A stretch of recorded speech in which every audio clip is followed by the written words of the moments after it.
Last month, the Environmental Protection Agency proposed more than a dozen rule changes that would weaken regulations on the disposal of coal ash, the byproduct produced at coal-burning power plants. Around the same time, the Associated Press reported that dozens of coal plants across the U.S. had found heightened levels of pollutants like arsenic and radium in groundwater near coal ash dumping sites. In tonight's Signature segment, we look at one city in Puerto Rico where residents say coal ash is making them sick. A state of affairs made worse, they believe, in the aftermath of Hurricane Maria. NewsHour Weekend's Yvette Feliciano has the story.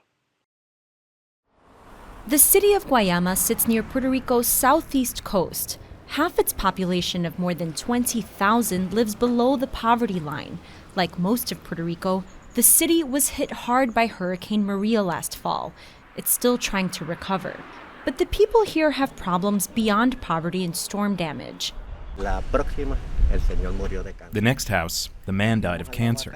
Alberto Colon is a retired maintenance worker in Miramar, one of the city's poorer neighborhoods. He suffers from sinusitis and has developed an abscess on his chest.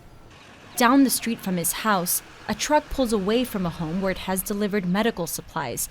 Colon says that's a common sight here. People complain about diseases like asthma, cancer. It's normal for people to have cancer. Before a certain point, if a person here got cancer, you would say, "My God, this person has cancer." Today, you just see them as one more person. Colon believes he knows the source of his neighborhood's suffering. Miramar sits downwind from Puerto Rico's only coal-burning power plant and a 120-foot-high mound of an industrial product the plant generates by burning coal. It's called Agramax. Agramax consists mostly of coal ash. Residents here say the wind carries ash residue from the mound into their community. Alberto Colon's wife, Margarita Perez, says their home's surfaces are covered in a thin layer of ash residue. This right here? I just cleaned it. Look. Her sister Natividad Perez Burgos, who also lives in the neighborhood, was diagnosed with cancer in both her lungs and her liver 5 years ago. And she suffers from skin lesions on her torso. It's not easy to be told that you have cancer. You think you're going to die, that cancer means death. I'm fighting harder now because I'm not the only one who's been hurt in my community. According to a recent survey by the University of Puerto Rico's School of Public Health, almost 1 in 10 people in the community have been diagnosed with cancer. 1 in 4 have a respiratory disease, and more than 1/2 have heart disease. We handle the operation of the plant. We are in direct contact with the coal combustion products on a daily basis. I have been working in the plant for 16 years, as many of my co-workers, and we are healthy. Elias Sostre is operations manager at the coal plant, which is owned by AES, an energy company based in Virginia. Since it began operations in 2002, the plant has supplied nearly 20% of Puerto Rico's electricity. And according to an audit by the Puerto Rican government, the AES plant saved the island more than $500 million in its first 5 years alone. Sostre says it's also a model of environmental efficiency. We got here the best available technology to produce power and to do so with the lowest emissions. At the time that we went online, we set the standard for the lowest emissions. For more than a decade, the number of Guayama cancer cases hovered at about 100 per year. But within a year of the plant's 2002 opening, the number of cases rose by nearly 50%. The most recent figures show that new cancer cases have stayed near that level, spiking even higher in 2013. From the start, the company was producing Agramax from coal ash. Coal ash has trace amounts of heavy metals, including arsenic, chromium, and mercury, substances that can become hazardous if there's enough present. According to AES, the plant produces 220,000 tons of coal ash a year. But in the company's original contract with Puerto Rico's electric authority, the ash could not be stored on the island unless it had a beneficial commercial use, which it did. The plant mixed coal ash with water to create Agramax, that concrete-like material that sits outside the plant. AES marketed Agramax for use in Puerto Rican roads and construction, among other things. According to the EPA, over 2 million tons of the material was used in 33 sites on the island between 2004 and 2012. Dr. Gerson Jimenez Castañón is the medical director for Menonita Medical Center, the only hospital in Puerto Rico's southeast region. He says he began to see a higher influx of patients 2 to 3 years after the coal-burning plant was built. We were seeing patients coming in with more respiratory problems, and not just respiratory problems, but each time it was more serious. Did you immediately connect that change to the plant? Was that something that you assumed was happening? Yes, I did make the connection. As I saw it, only one new thing had come here. Many of the other plants had already closed, and that was the only new one. But despite the anecdotal evidence, there's no proven link between coal ash and Guayama's health problems, and the U.S. government has done no definitive study regarding coal ash's potential effects on human health. A 2014 Environmental Protection Agency ruling regulated coal ash as non-hazardous solid waste. But environmental groups decried the ruling. The New York Times called it a victory for electric utility companies and the coal industry. Just a year before, a University of Illinois study linked coal ash to increases in asthma and lung cancer. Another, published in 2014 by the advocacy groups Earth Justice and Physicians for Social Justice, linked the material to increases in heart and respiratory diseases, cancer, and stroke. By that time, AES had stopped marketing Agramax, but it does still convert coal ash into Agramax in order to legally dispose of it in approved landfills on the island. Alberto Colon says you can still see coal dust from Agramax where it was used as a filler on dirt roads. Right now we have roads here that are filled in with it so much that once they become dry, you can see the ash moving freely on the surface, blowing around.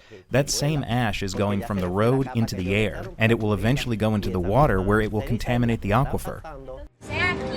Local fear of contamination from the coal ash has become so widespread that protesters have gathered along the roads when the material is shipped from the plant. The government has employed police in riot gear to protect the trucks transporting Agramax. Dr. Luis Bonilla Soto, an environmental researcher from the University of Puerto Rico's School of Public Health, says protesters' fears may be justified. He says that Agramax could contaminate groundwater at sites where it was used, especially after an event like Hurricane Maria. Maria was the strongest hurricane to hit the island. It brought intense rains. In a few weeks, 15 inches of rain fell, and obviously, all those heavy metals that are in the ash are soluble in water. The rain gets into the ash, and it leaches through the subsoil and pollutes the aquifer. As evidence, Bonilla points to a 2012 EPA-commissioned analysis of Agramax by Vanderbilt University. It found that when exposed to water, Agramax has the potential to leach substances such as arsenic, boron, chloride, and chromium at over 100 times the levels the EPA considers acceptable for drinking water. In a statement to NewsHour Weekend, the EPA said the study did not assess the health effects of Agramax itself, and the only conclusion that should be drawn from the sampling analysis report is that contaminants can leach from this material at these levels under certain conditions. Elias Sostre, the coal plant operations manager, says the EPA report has been used by environmental and health advocates to stoke unjustified fears. Tania Vasquez Rivera agrees. She heads Puerto Rico's Environmental Quality Board. Vasquez says the EQB has offered to hold events to discuss Agramax with the public. We actually tell the people, we can go to a scientific forum with scientific data and explain it. We don't want more incorrect information over there creating panic to people that already, if you have somebody that's sick in your house and somebody tells you who to blame, you're really gonna be passionate about it. Vasquez points out that Guayama had been an industrial center for decades before AES arrived. She says that any number of substances from former and current plants and factories could play a role in the health problems facing people there. She notes that just a mile and a half away from Alberto Colon's neighborhood of Miramar are 2 pharmaceutical plants and a Superfund site that has been operating since 1999. Vasquez also says that AES consistently sends her agency measurements of coal ash components, and that up to now, they've always stayed within the EQB's safety standards. They never were out of range, so they were complying with it all the time. Those tests haven't convinced Dr. Gerson Jimenez. He says he has petitioned the Puerto Rican government to do a study on the effects of coal ash from the AES plant, but to no avail. I have participated in at least 8 or 9 public hearings of the Puerto Rican legislature. I've written to them and others about the problem and risk that this plant represents. I even asked on several occasions that the Department of Health or the government do a scientific study on the higher incidences of these cases, and they have not done anything despite all the information we have provided them with about the problems this causes. New findings have added fuel to the debate over coal ash. Last month, AES released its most recent groundwater monitoring report. It showed that between September 12th and October 4th of last year, levels of arsenic, chromium, and even 2 radioactive isotopes had increased dramatically in groundwater near the coal plant's large mound of Agramax. That increase took place around the time Hurricane Maria hit the island. The Environmental Quality Board had ordered AES to cover the Agramax pile before the storm, but the company did not comply. The board later fined AES. The company is contesting the fine. This is a concrete-like product. It was not necessary to cover the pile. And the fact is that after a category 5 hurricane coming by the island, the pile was in the same shape, way and form before and after the hurricane. So our position was validated. Puerto Rico's Environmental Quality Board has ordered AES to send it more information on its latest groundwater readings, and the company says it has complied. The EQB is now reviewing that information. Meanwhile, back in the Miramar neighborhood in Guayama, locals gather to discuss their concerns about the coal ash and their neighborhood's future. I think about my grandchildren, and I think about the suffering that these people have gone through. They need to do something. Investigate, check the environment, because now it is our people, but tomorrow it could be theirs because we are on the same island. It does not just affect Guayama, it affects all of Puerto Rico.